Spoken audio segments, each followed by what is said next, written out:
You're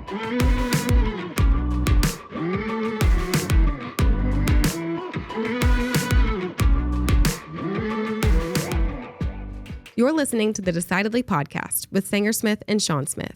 Our mission is to help business owners like you defeat bad decision making so you can improve your health, wealth, and relationships. We do this by digging deep into the stories and expertise of our guests and distilling their knowledge into actionable wisdom for you to carry into your life and business. If you're new to the show, welcome. Be sure to hit the subscribe button so you won't miss out on any of our weekly episodes. If you prefer to watch this week's episode, head on over to YouTube for the full video. Now, let's get into this week's episode and defeat bad decision making in your life and business.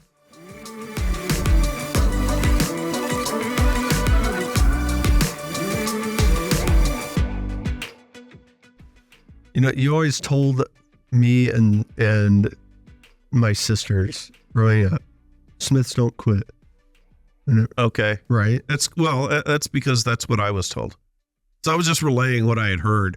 Well, you're acting like it's bad advice. I'm not saying it's bad advice or good advice. I'm just saying that's the only thing I knew is that you just got to finish what you start. I mean, that's pretty, it's a good lesson. It's solid. Sure. Okay.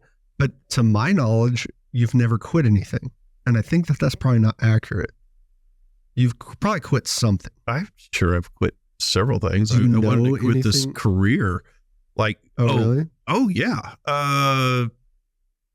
So I was a couple months in the career, right?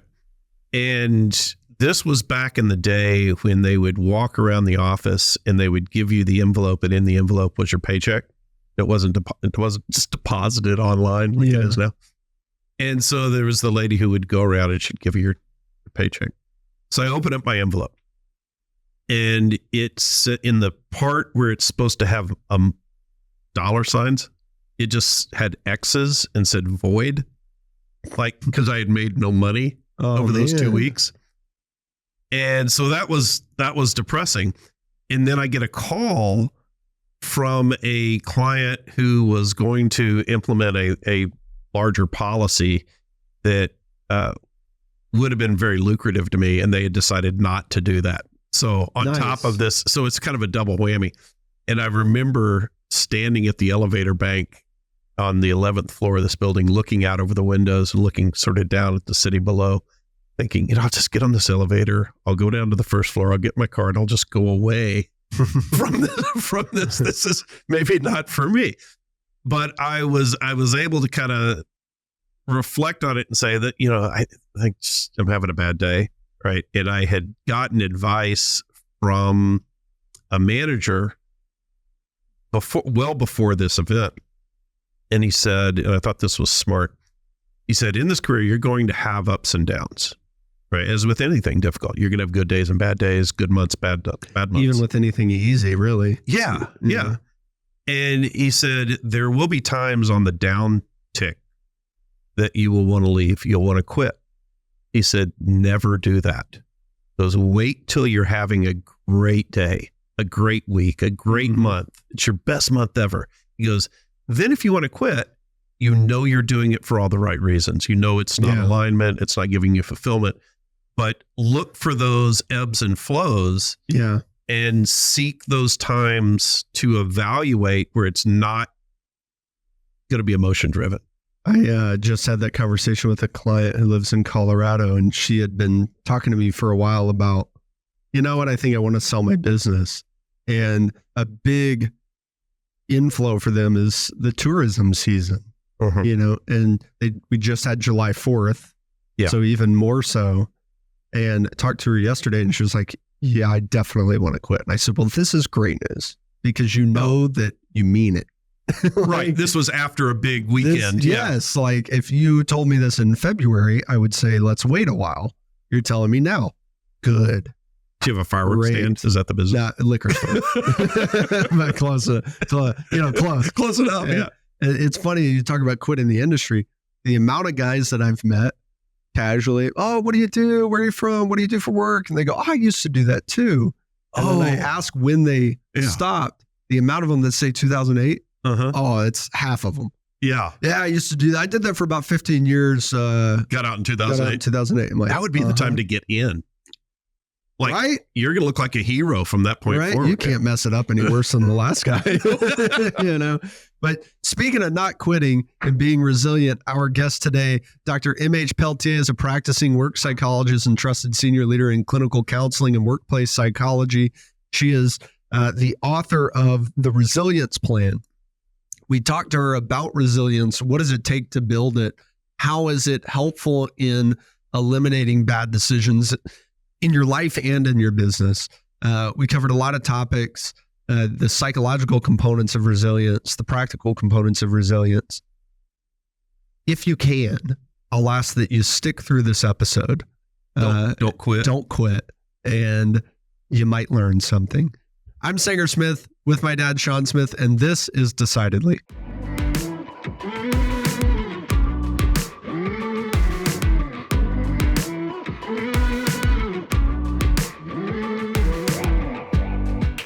MH, you're the expert in resilience, but we're going to test your resilience by making you talk to Sean for an hour. Okay, I'm prepared. That will require a lot of resilience, I'm sure. So you've got your MBA and PhD in psychology. How did you move into getting interested in resilience? Yes, it's people I was working with and talking to. Because of that combination, in any role I was in, so at the time, earlier in my career, when I had just combined these two pieces, I ended up working a lot with professionals and leaders. So even if I was, say, in a senior leadership role in the organization, when someone needed something from one of the more senior people kind of thing, I ended up with these people. And they were high achievers, building businesses, all these things. And very used to being the strong one, being the rock, being resourceful, high performing, making things happen. Speaking to them about challenges was not going to resonate with anything. Resilience was going to resonate. It was active, proactive, even nourishing something that you have control over, that resonated for them. So that's and of course there was all the research that backed it up. That makes sense. But together, that's how that focus happened. So there's a lot of different ways I can be resilient. How helpful is it to endure verbal abuse from loved ones? Am I building character, or are we straining a relationship? Oh, you're going straight to it, are you? Well, no. Well, no. For most people, voluntarily putting ourselves in a challenging, unhealthy situation is probably not the best way to do that. But I would say if we're thinking in particularly, well, as it connects to our work context and it does to our personal context as well, resilience is about going through adversity, coming out even stronger, right? So it could be an acute moment, like, yes, someone being challenging in their communication, but it could also be chronic, which, in fact, if it's your father, yes, it may be chronic. I don't know. But the point is, you're going through challenging situations and you're coming out even stronger. You're growing from it. You're learning. And so, to your point in terms of do you select those that are mostly challenging? The reality is that given everything that you already want to have in your life and have in your life, you likely already have challenging situations. So you probably don't need to look for them. What instead you may want to do is look for what is there, what is challenging, and manage these pieces. And through this, sometimes it may mean persisting, enduring, to use the same word, but sometimes it may mean getting out of there and saying no. So how did you figure this out for yourself? What were the things that were challenging for you that you overcame and then realized, oh, wait, there's something here? Yes, happens all the time. Smaller ways, larger ways.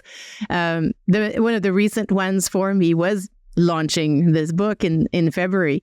And in the 6 months and more prior to the launch, seeing that this event was coming, that was probably going to be fairly demanding, that I was also thinking, but how demanding can that be? Really, the book is written, it's coming out, But one of the ways that I've learned through other situations too is to connect with others, listen to what they're saying, not just go with what I think is going to look like.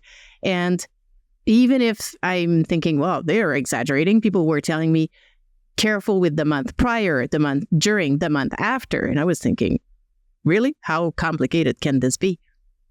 I listened, and it was a really good idea. So that's a recent example for me of seeing that something more demanding was coming. And one of the strategies in this particular case, that's not the only one, but was to listen, to outreach, connect, listen, get data in some ways, almost like a scientific experiment that you allow yourself to test for yourself, and worked well. So I want to back up a little bit and look at how you're defining the term resilience as opposed to grit or being anti-fragile, or, you know, how is this different from those types of attributes? Yes. I think that the way I'm characterizing it that makes it even more different is that I'm really focused on strategic resilience.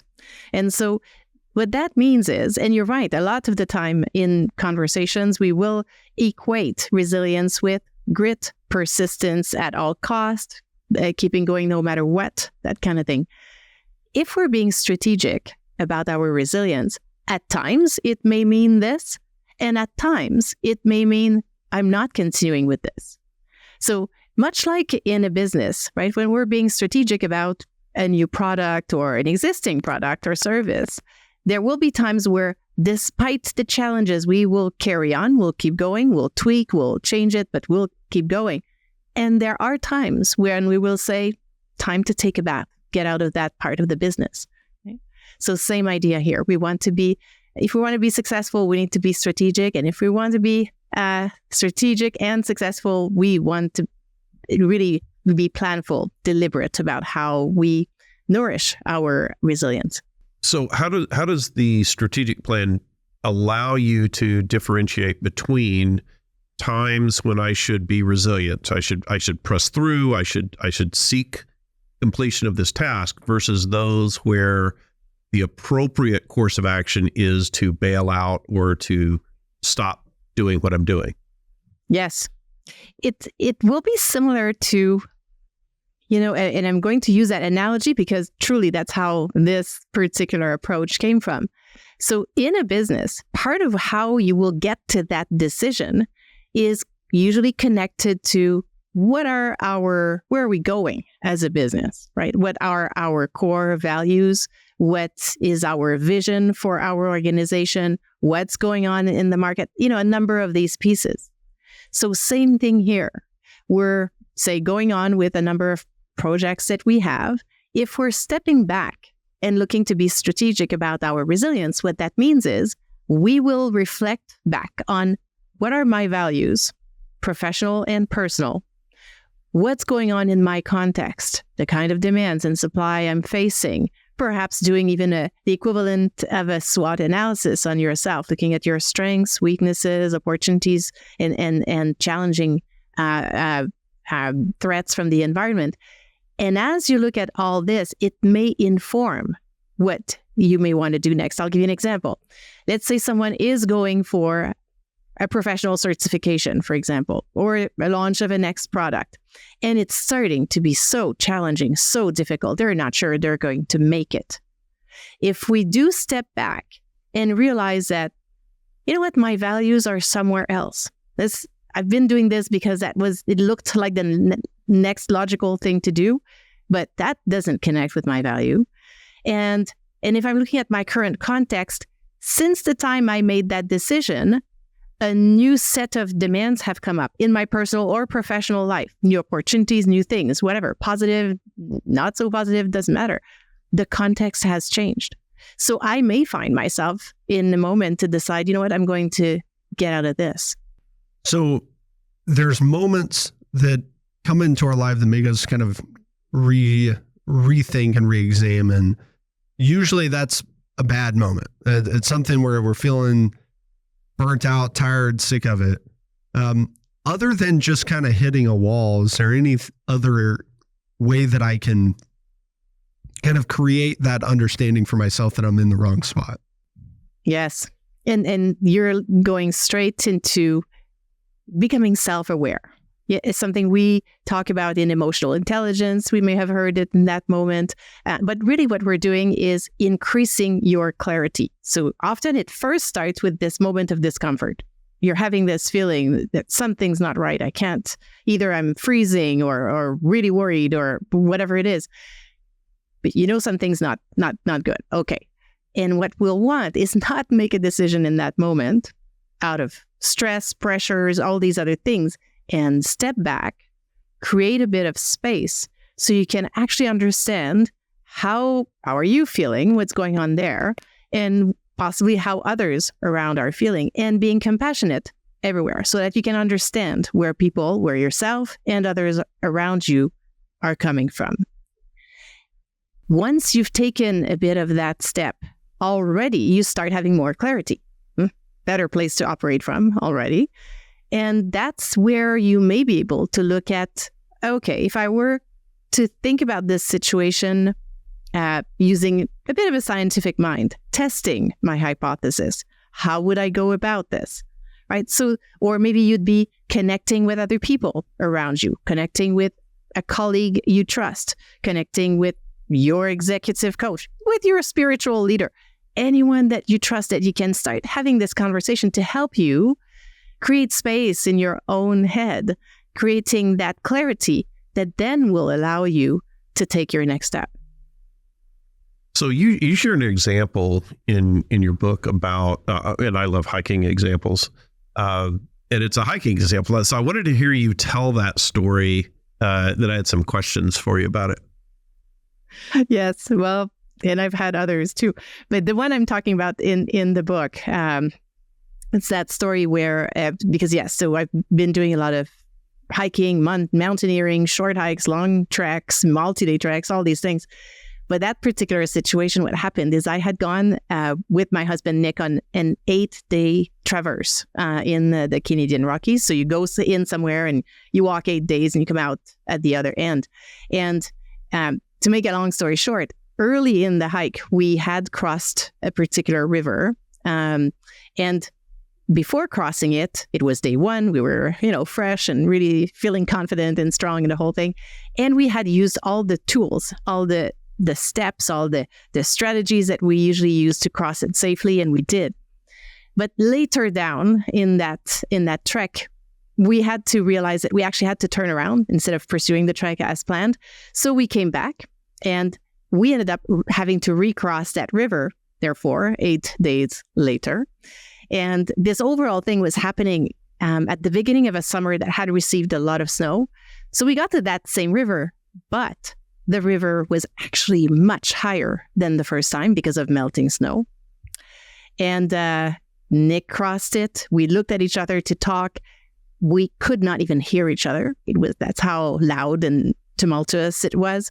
And so he offered to come and get me. I said, no, one of us has crossed it. Stay there. I will come to you. And I'm gesturing because he couldn't hear me. And then I went in the river.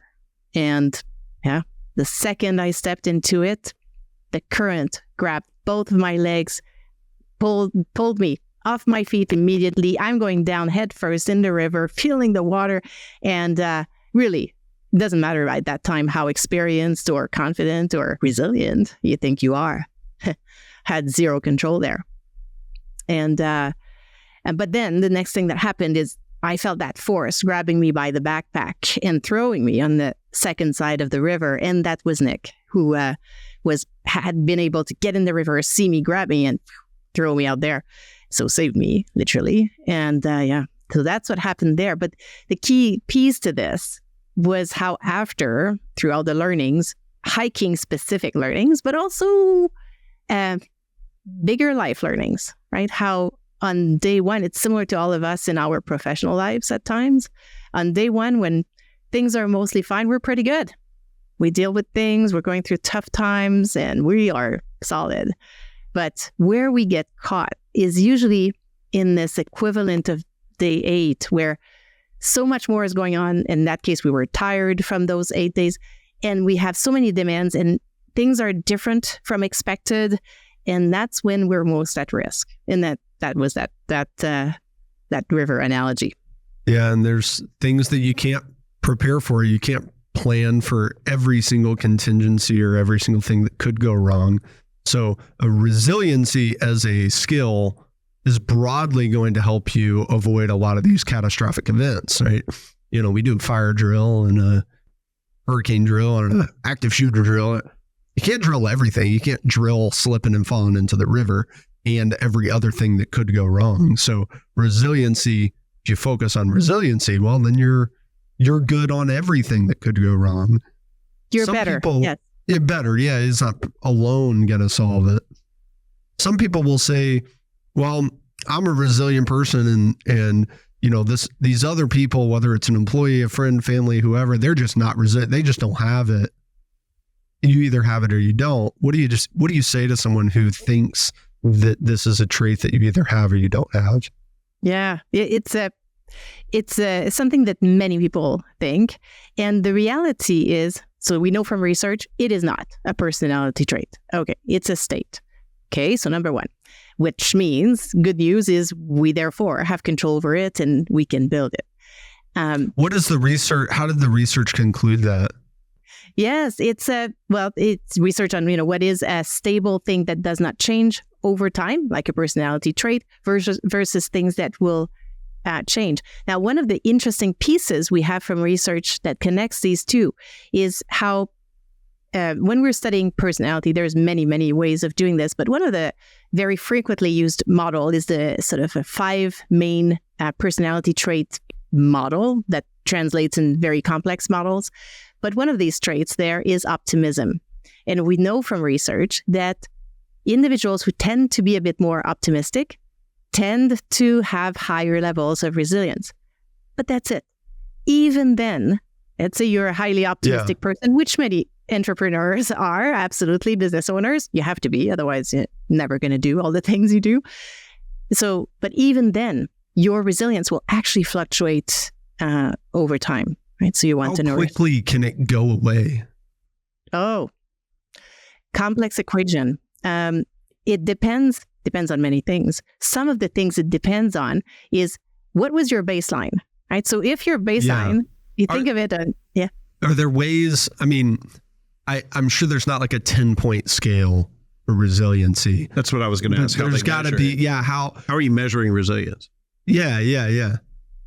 Yes. Well, it will depend on context, and it is truly, and I don't have an exact, a number, like you said. It's your ability to go through adversity, come out even stronger. So what that means is the demands are coming at me, and I can protect my levels of energy, manage them, and still have energy to deal with the next thing, learn from this one potentially, and move on. So sometimes a way to try to figure out where are you at right now? Is your resilience great right now or not? And how is it compared to yesterday, for example, right? And everyone's life is so full, so busy that it's not like you have a session with a registered psychologist or an executive coach every day to help you have that 360 perspective. More and more people are using these sessions to understand themselves.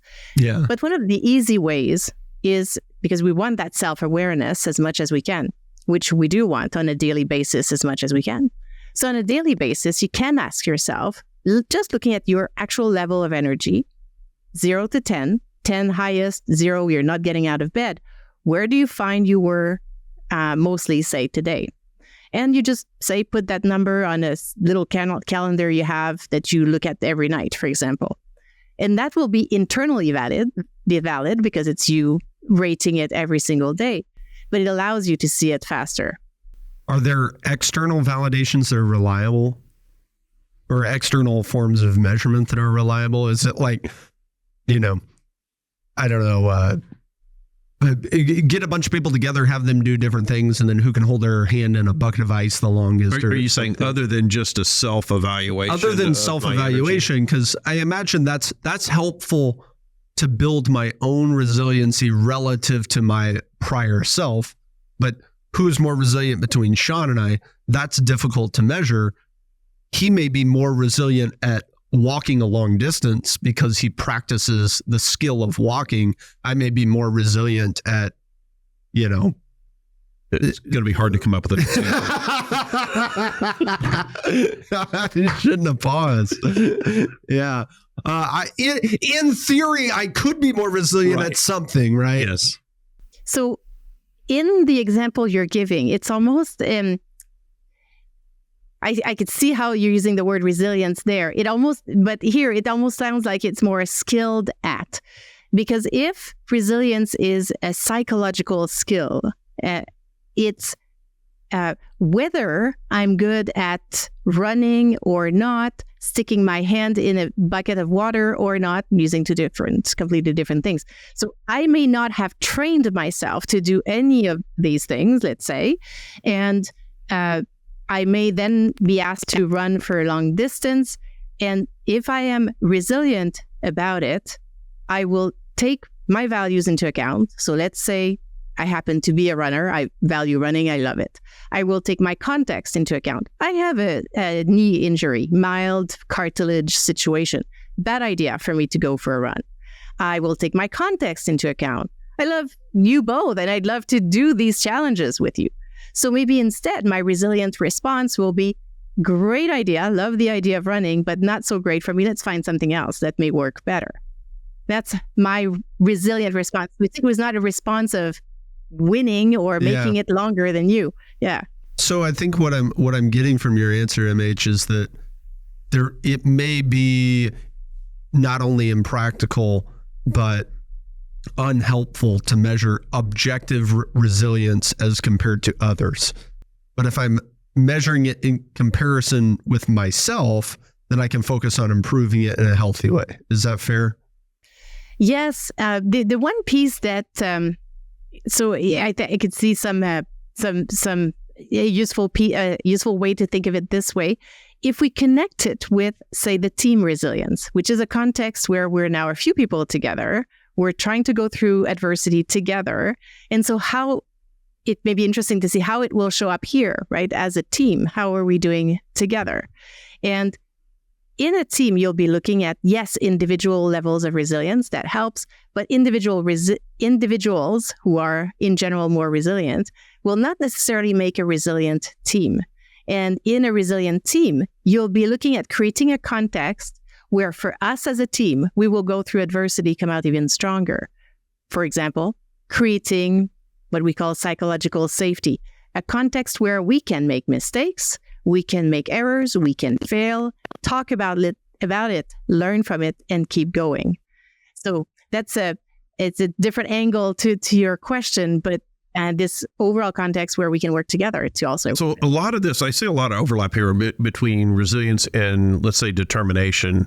And a lot of that would hinge on my ability to optimize the conservation of energy that I have, right? Either individually or on a team. So how do I make sure that I'm preserving and optimizing the utilization of energy through a task? Because it seems like resilience is task specific, unless I'm misunderstanding it. Task or context specific right. as well. So how are you maintaining it? It depends on the task and the context, obviously, but it requires diving a bit actually into, what are your values as you're approaching this task or context?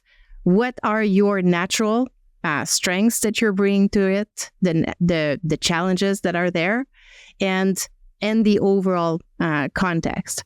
Well, I mean, I think there's a lot of things that both of us have done that have been task specific. So Sanger has competed in a few triathlons, which is sort of the ultimate test of resilience and determination and energy depletion, really, just kind of making it through that. Do you feel like you had, was resilience a term that you would I don't know apply? if it's the ultimate test, but it was the only thing I was testing. Okay. Well, there you go. I wasn't really concerned with how fast I ran. I was concerned with just not stopping. Yeah. It was purely an exercise in resilience for me. It wasn't. Well, isn't that resilience though? I mean, just sort of not stopping. Yeah, I guess. I mean, there are harder things that would have required more resilience that I could have done, but I wasn't getting anything out of it other than a test of my resilience. There's other things that I enjoy that require resilience, but I also like other things that they provide, like hiking. Well, the view at the end is a big reward. Right. Well, there's no view when you're swimming 2.4 miles in the muddy Brazos River. Right. But I think, there are times when we have, let's say, hiked a 14er in Colorado, and you're certainly going through energy depletion, and you've got to have not only a conservation of energy and a strategy to use it effectively to get to the summit, but then back down and all the way back down, right? Because there is no other option. You can't turn around and bail on the way back. Yeah. You've got to and finish. That's something that new hikers never really understand until they go. You can't quit 90%. Yeah. You once you get to the top, that's like you can't quit early. There's no way to shortcut it. No, you're going all the way back down. Yeah. Yeah.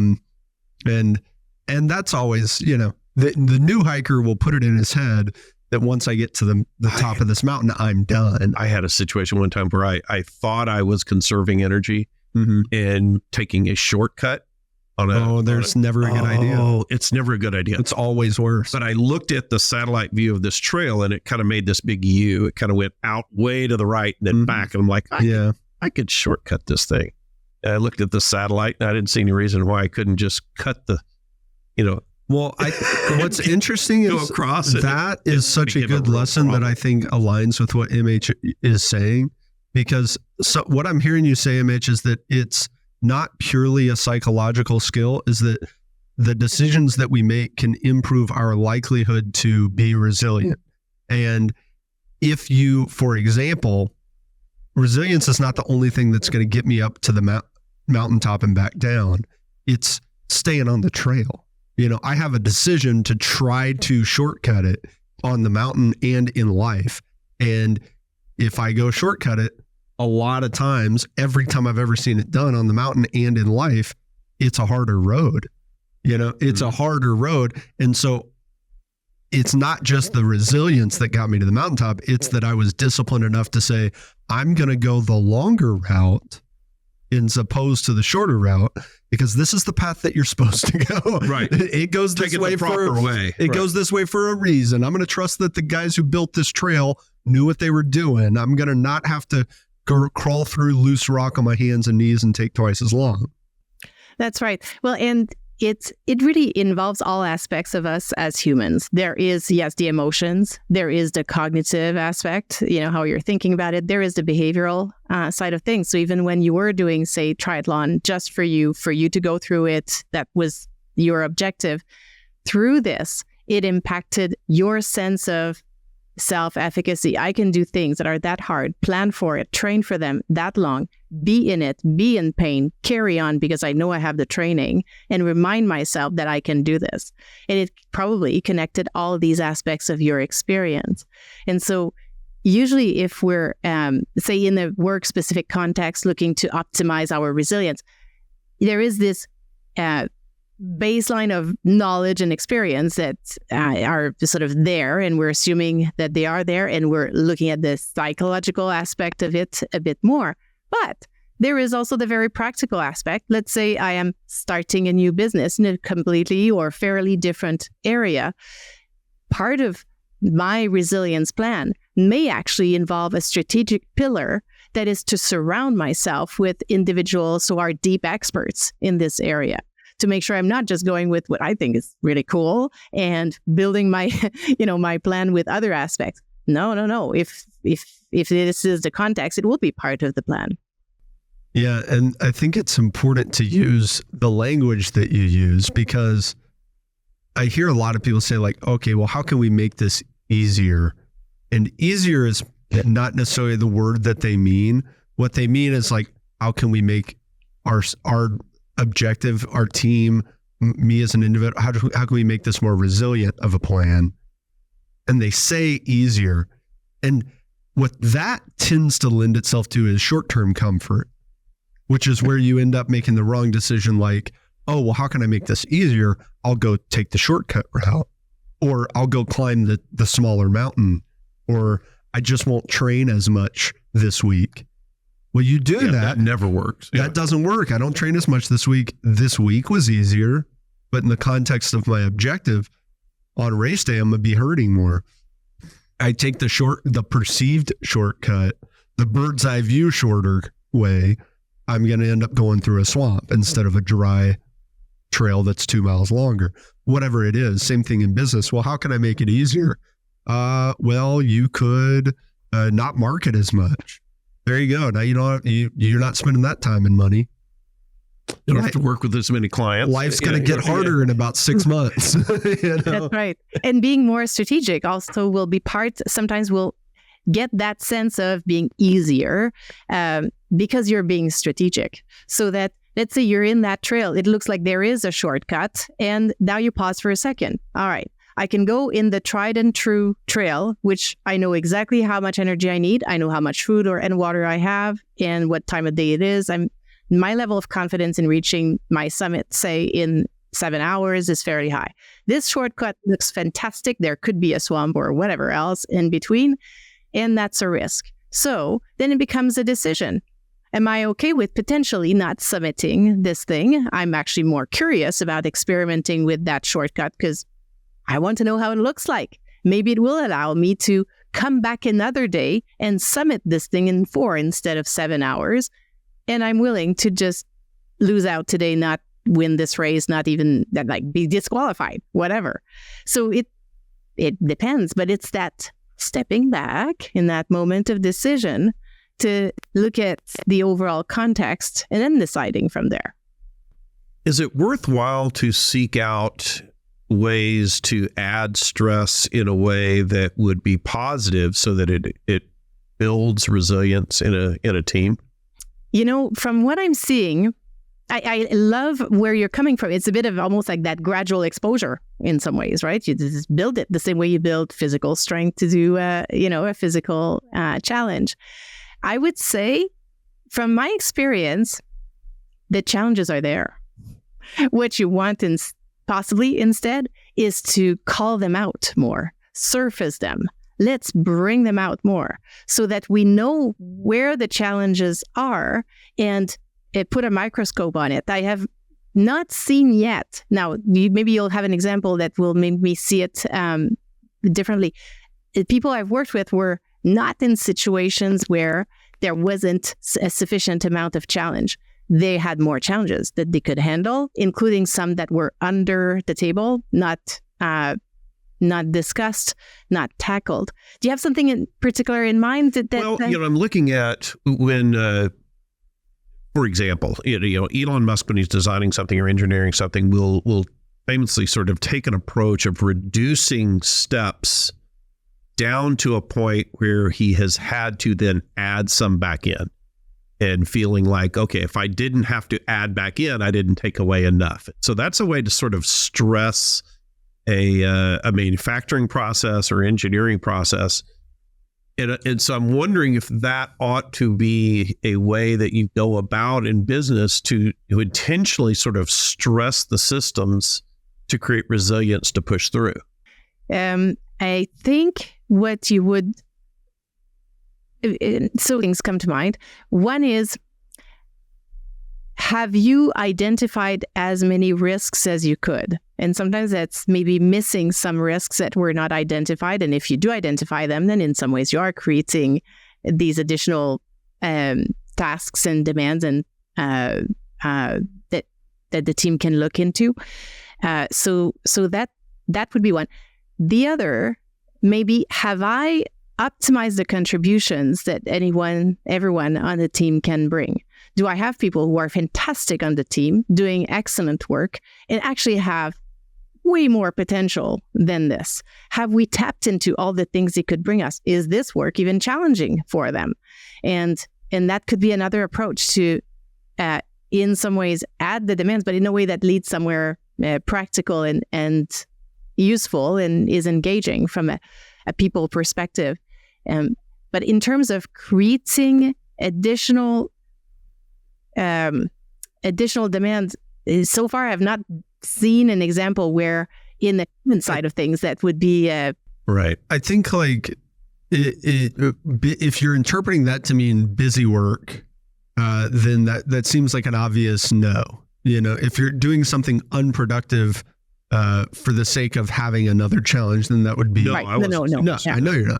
So, but challenges and the benefit to our mentality and our spirituality in a positive way seem really obvious to me. Like, why is fasting such an emphasis in every religion?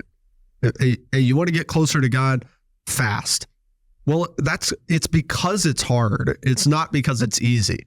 There's zero religious texts that say if you want to get closer to God, put more sugar in your coffee. But if there was, that would be the leading religion. We'd be praying to St. Mary and Starbucks. Yeah. But doing the things that are hard are improving our ability to do other things that are hard. And I read a study a few months ago about the growth in the part of our brains when we do things that are hard that we don't want to do. And the key element in whether something was quote unquote hard was really whether or not I wanted to do it in the first place.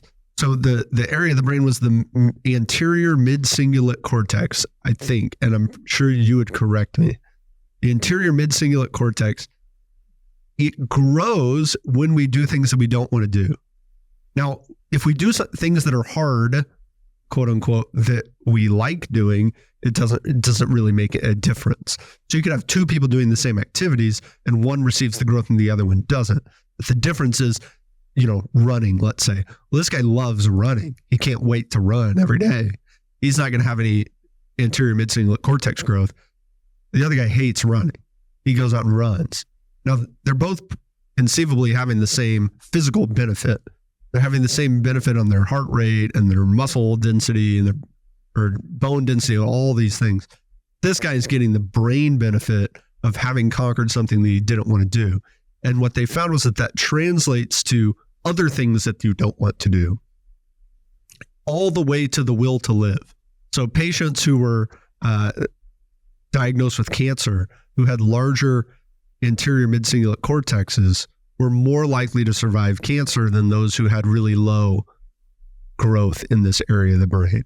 And I think that's why you see the popularity of, cold plunges, for example, is there's benefits saunas too. To the saunas. There's benefits to the body in doing both of those things. But then there's also this benefit to the mind of, I do this hard thing. It's easier for me to do these other things that maybe are not even physical. Hey, I got to write this paper for school. I don't want to do it, but I do things that I don't want to do anyway. I do the dang cold plunge every morning. So it seems clear to me that there's a benefit there. When I take it a step further, where Sean's saying is, hey, how can I implement that in a structural way in my team or systematic way in my business? Logically, I see the connection, but in practice, I don't have any evidence that necessarily works. Mm-hmm. Yes. Well, so there is almost like naturally occurring in most workplaces things that we want to be doing and things we don't really want to be doing, but we have to be doing. And so I think that's probably most of what I've seen and possibly what you've seen as well in a work context. They will tend to coexist. They're there. And what we would want for sure is to support both happening. Now, back to the other part of this, what you were saying in terms of, so doing hard things. The research on resilience would not say do any hard thing and that will increase your resilience. It may or may not be true, but I have not seen that particular piece of research. On resilience, what we do know that is established by body of research is that there are daily and weekly actions that will tend to increase our resilience in any context. So again, now we're crossing different areas, not just a specific task or activity. And you know what these are. The main problem is not knowing, it's more doing, and hence the idea of being strategic about how do you get to implement these things. But we are talking, yes, about things like in the physical activity side of things, cardio training, strength training, meditative type activity. On the nutrition side, improving your nutrition, most researched is the Mediterranean diet, improving your sleep, improving the quantity of time you're spending with people you enjoy spending time with, so your relationships. And there are others, time in nature, volunteer work, and various other things. Investing in your spirituality, if that's something that's important for you in life. And so, see, even if all we did is focus on, say, the top 4 that I was mentioning, the exercise, sleep, nutrition, relationship, likely, even within these 4, there will be things you don't really feel like doing all the time, except if you're training for triathlon and actually wanting to do the exercise. But many people, it will be actually something that they will have to really make themselves do. I mean, I never wanted to do it. No, I mean, I like what you're saying, because I think there's a lot of truth in saying if I press myself to do something I don't want to do, something difficult, that I gain confidence, I gain an exposure that was no longer the hardest thing I've ever done. Now I can tackle something else, and I gain confidence and strength of mind and body and so forth. I think there's a lot of benefits. There is. It connects with research on self-efficacy, that belief that you can do this thing, which we know if you build this, it increases your self-efficacy about this in the future or even other things. And so overall, it all connects. Absolutely. How do I prevent from getting to a point of burnout, or in your example, maybe, overtraining in the workplace? I mean, I want to be resilient. I want to have my team do as much as they can. How do I identify and prevent sort of crossing that line where it turns into burnout? You can mitigate it. You cannot be 100% sure to prevent it. And here's the reason why. Burnout is really in the relationship between us as individuals and our workplace. It's here in the middle. And so it is a shared responsibility. I have some as an individual, and my workplace has some as a workplace. And that's very important because a few years ago, most people thought that burnout was individual and a weakness. It's not. It's part of a system where there is individual and the workplace. Very important. So all this to say, in the end, it will be hitting the individual, us. So we do want to watch for particular signs. And burnout is, it's not a diagnosis. It's an occupational phenomenon as defined by the World Health Organization. 3 main characteristics. It has exhaustion, which we all equate it with, but also cynicism. So we've lost hope that anything's going to change, and it's impacting our performance. But here's the thing. Burnout does not show up suddenly. It builds over time. The problem, and we will see signs, and I'll tell you what they look like, we disregard these signs. So before getting over here completely exhausted, we're overextended, but we disregard that. Before getting cynical, we get less engaged, not feel the love as much. We disregard that too. And before we have significant problems in performance, making bad decisions, sending the wrong proposal to the wrong client, we've had more things fall through the cracks. And then into even more detailed signs, your concentration's not as good, you're more impatient, your sleep's not out the window, things like this that we will again disregard because we're pushing through. Yet, if we listened to these signs, we could take a different course of action. It's not going to make things worse. It just allows us to have more clarity. Again, a bit of that concept of stepping back to check in and then taking actions to change the course of where this is going. So how do you recognize when you're in these moments of burnout, early stage before you get to the end? I mean, you're pointing out signs, but it seems like, those signs are much more visible after the fact than they are during the moment. Yes. And this is a great, lovely, perfect question, because ideally, I often say we want to catch these signs on a 2 out of 10 scale, right? Not 9.5 when it's getting very challenging, early. And the way we will catch them early it brings us back to checking in with ourselves, being fairly self-aware, and seeing for ourselves how we're doing. And it's very personal. So let's say you're used to looking at financial statements, and you scan through quickly, you know where the things are, you're moving on to the next thing, it's fine. And now you see yourself glaring at the financial statement, and you turn the page, but you realize what you just looked at did not actually sink in. You're flipping back. That's a sign for you that it is not my usual self, and you'll want to pay attention to this. It's you knowing your own signs. And truly, that's important because, sometimes one of the signs, for example, may be how you're going about decision making. If usually you're that person that makes decisions fast, and now you're finding yourself slowing right down more than usual, not just a nice distance, like way down, that may be a sign. Or if usually you're the person that takes time before making decisions, that's your style, and then you find yourself, don't care, going fast, making decisions, that may be a sign as well. So you see how individual this is, right? It's you knowing yourself and catching that difference. Yes, ideally at a 2 out of 10. And I imagine that applies to being a supportive teammate or a supportive spouse. When we see that behavior change in others, might be easier for us to recognize it than for them. How do we support those other people in our life other than, hey, take the day off, man? That seems to be the kind of the go-to answer that I hear a lot is, oh, I took a mental health day. And I always wonder, was that even the right decision for you? Was running away from responsibility actually the healthiest thing you could have done?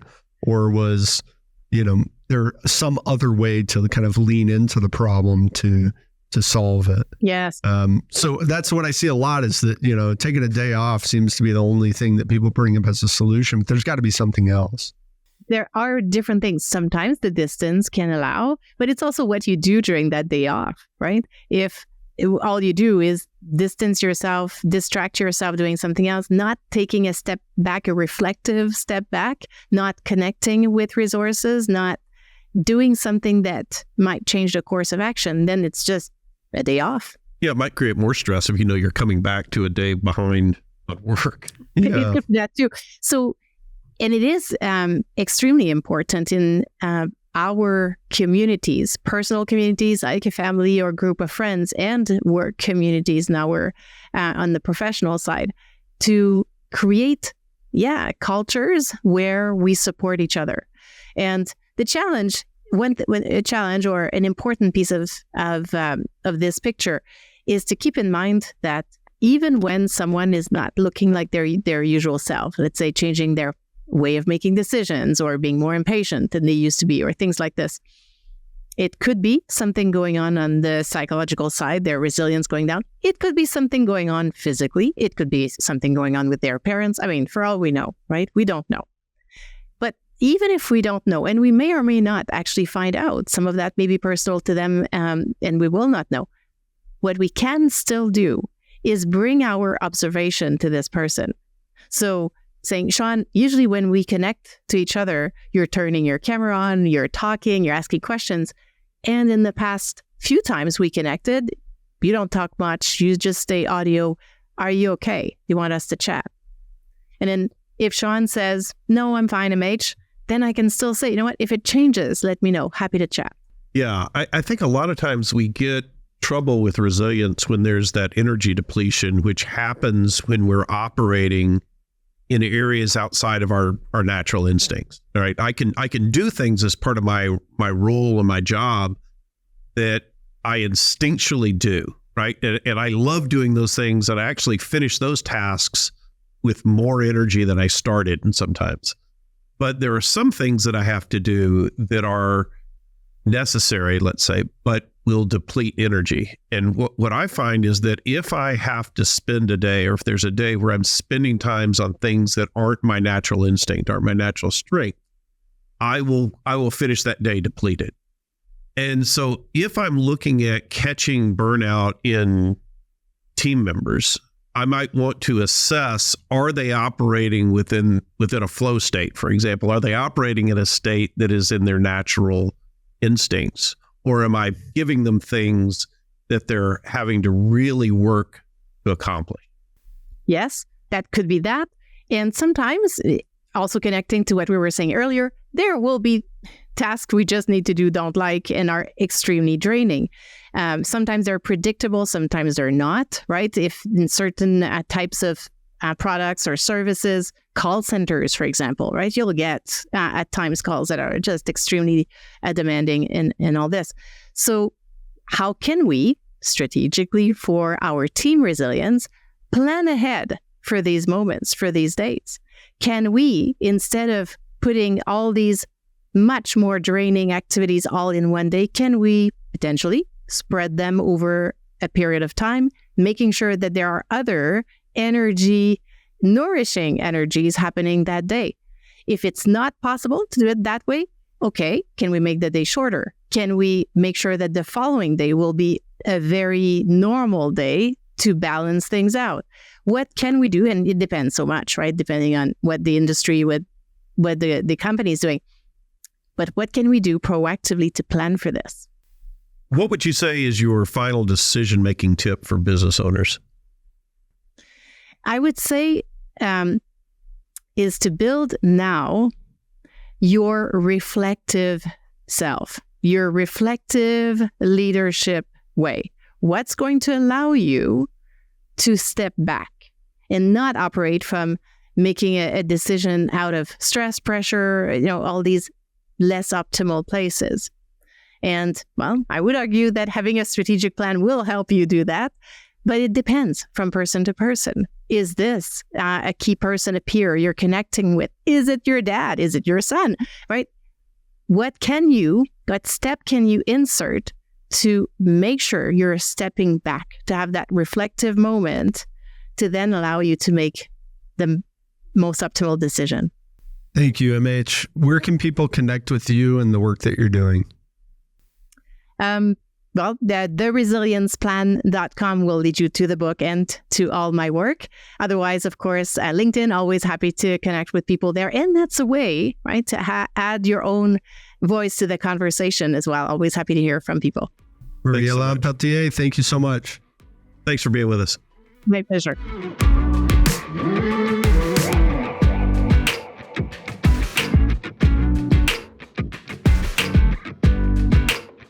My takeaway from talking with MH, when you look at resilience, it's interesting that we a lot of times we will compartmentalize resilience in our work life or in our personal life, but they're really intertwined, and I think they affect both parts.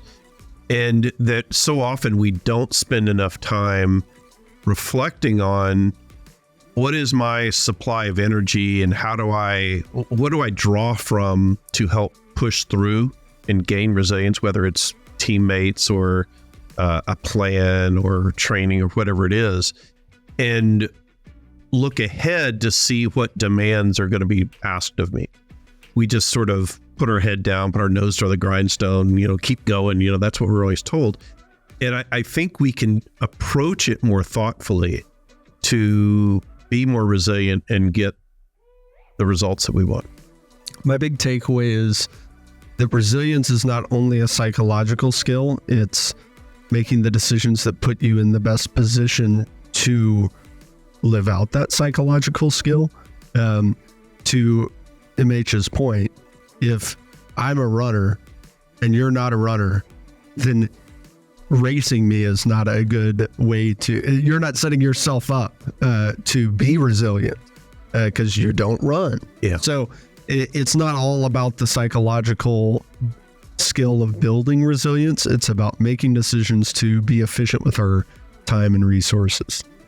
You just made a great decision to listen to this episode of Decidedly. Make another great decision by subscribing to the show and leaving us a 5-star review wherever you're listening. We appreciate the support. It helps business owners like you find our community and defeat bad decision-making in their own lives. For more decision-making insights, check us out at decidedlypodcast.com, on Instagram @decidedlypodcast, or grab a copy of Sanger and Sean's books from the links in the show notes. Finally, we'd like to thank Shelby Peterson of Transcend Media for editing and post-production of the show. Thanks for listening. I'm Morgan, your producer, and this is Decidedly.